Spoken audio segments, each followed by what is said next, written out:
Hey, this is Sky. Welcome to my YouTube channel. So let's talk about never giving up. One aspect of manhood is never giving up. You can never give up, and you will be tested in your life over and over about how quickly you'll give in. You know, you're stronger than you think. Most people are.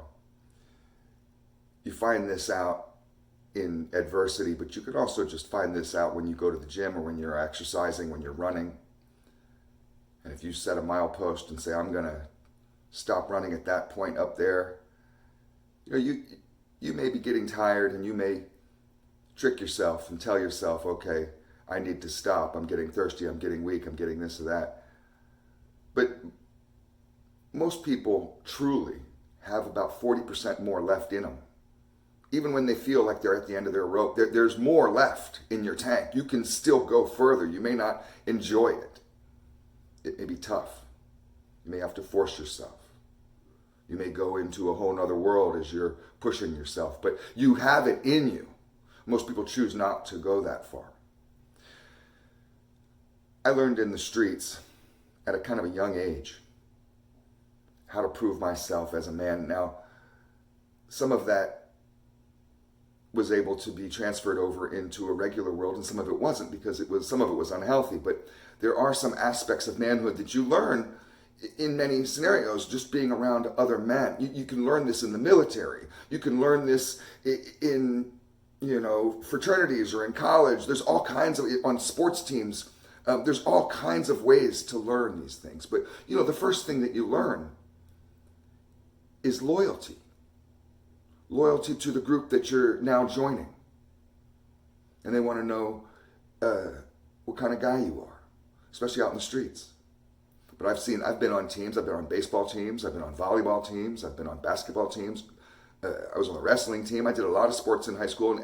And they want to know if you're going to be one of us. And that means we are all down for each other. And you have to be able to trust somebody. And that's what loyalty is all about. And we all kind of know that because you have friends. And you don't rat on your friends.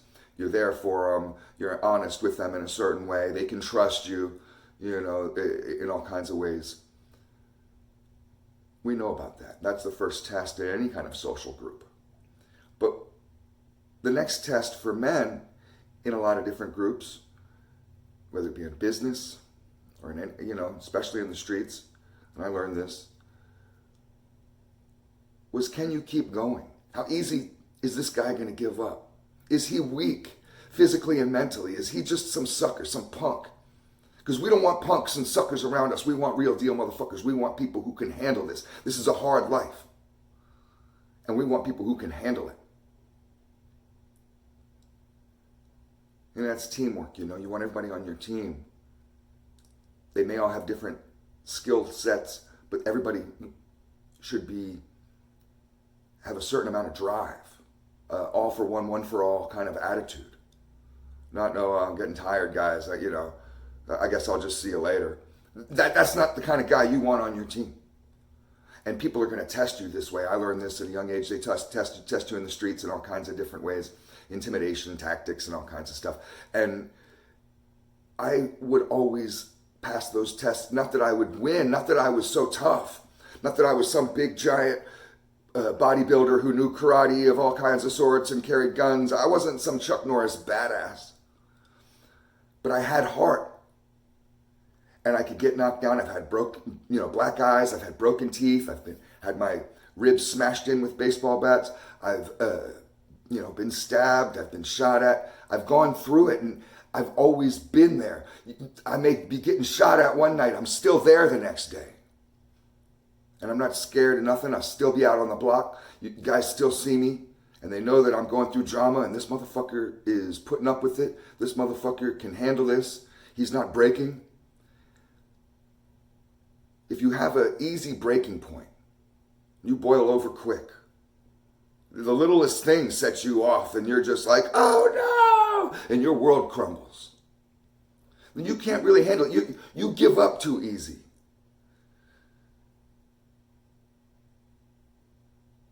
You have to be able to go that extra mile. Children give up, and they're allowed to. parents don't want to see their kids push too far, and they don't want to see their kids suffer and struggle too hard. They want them to be happy. More and more these days, you're getting this type of parents that are coddling their children and trying to hold their kids back from any sort of struggle, which could evolve a generation in a whole nother level. When I grew up, we had a certain amount of chores to do, a certain amount of responsibility, a certain amount of struggle, and you had to do certain things, like it or not. So you learn, in stages as you get old, as you get older.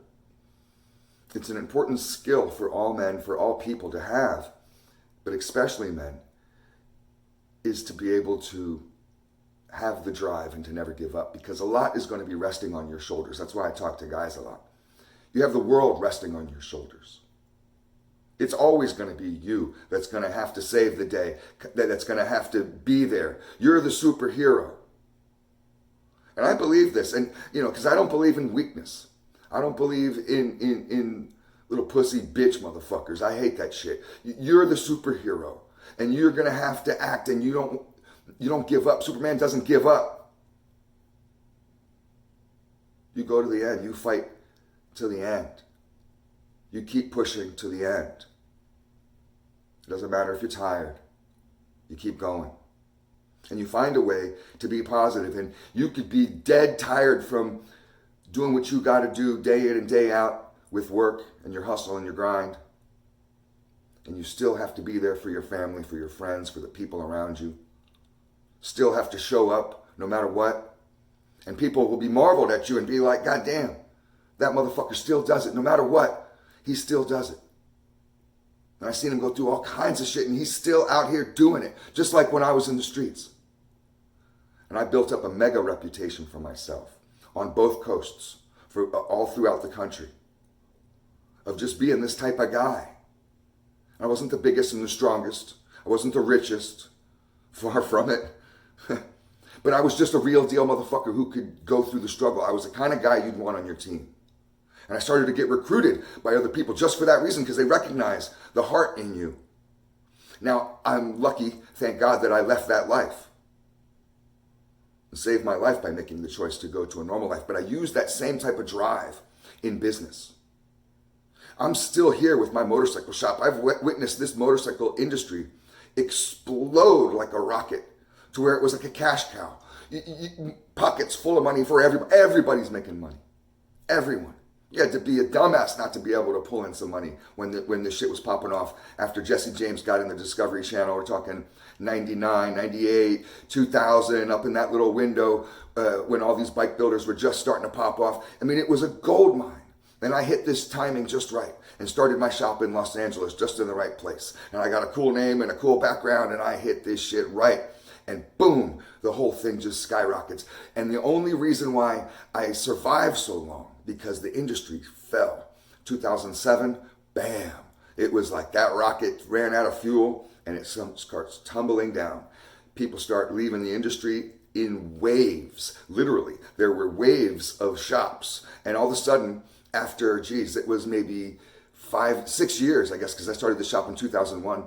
6 years had gone by. I was still a relatively new shop. And I was part of the second wave of custom bike builders, only because I had survived the crash.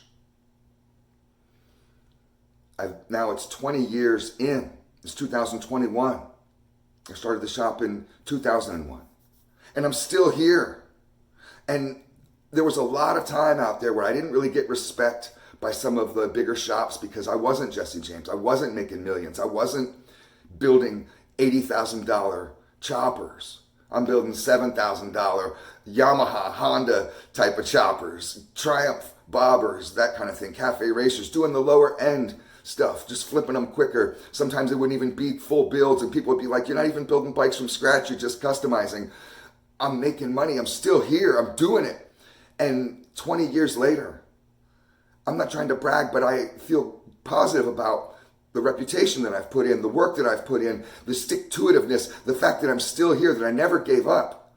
And that has given me the ability to yet start another company. So when I started the handlebar company, and I own a handlebar company where we just fabricate handlebars, it's not bike building, it's just a handlebar company, I was able to go into dealerships and go into my competition.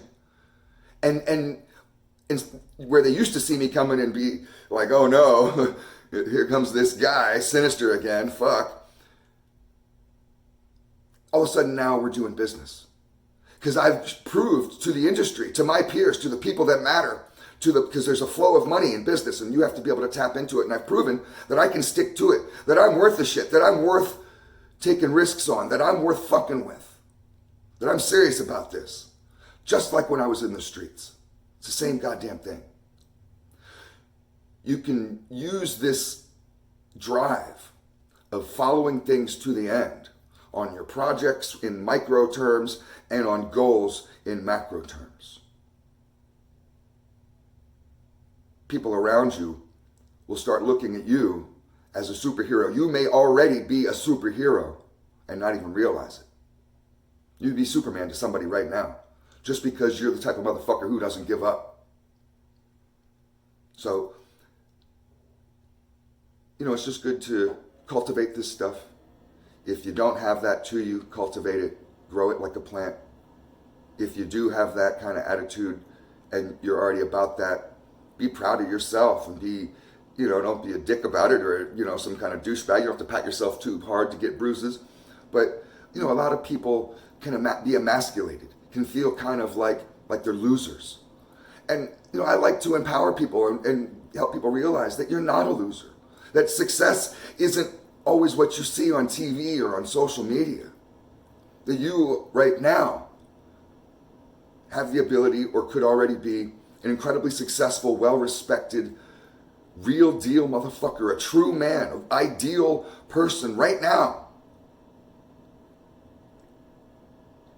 And if you are that way, if you're already living some of this stuff, you kind of have a duty. That's the next step. You not to just master it, but a duty to teach it, to pass it on, whether it be to your kids or to just your homeboys that you might see that are, a little weaker than you. We all have that couple of people in our circle of friends where we're like, man, that motherfucker needs help. Go help him. Go and help those people. Lift everybody up around you. Make sure your team is all operating at the same level. Even if you have different skill sets, you guys are like fucking G.I. Joe. You guys are all moving forward at the same level. And you're bringing everybody with you. It's just food for thought. Thanks for watching.